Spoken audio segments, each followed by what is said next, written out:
पर्यायी राजकारण म्हणजे नेमकं काय? पर्यायी राजकारण म्हणजे तुम्ही पर्याय उभा केला आणि त्याने निवडूनच आलं पाहिजे.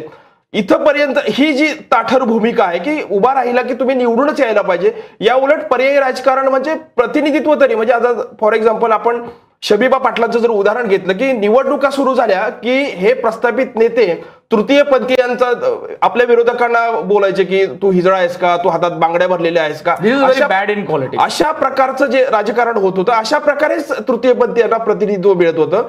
परंतु वंचित बहुजन आघाडीने अगदी शमीबा पाटलांना म्हणजे त्यांना माहित असेल की शमीबा ही निवडून येऊ शकत नाही, ती इतकं मतं जे आहेत ती खेचू शकत नाही, तरी देखील तिला मतदान दिलं. अनेकदा आपण बघतो की भटक्या विमुक्तांना त्यांनी जे उमेदवारी जी आहे ती 2019 ला देखील दिलेली होती, ज्यांचा या राजकीय पटलावरती एक ठिपका देखील नाही. अशा छोट्या छोट्या ज्या मायक्रो ओबीसी आहेत त्यांना प्रतिनिधित्वाची संधी दिली.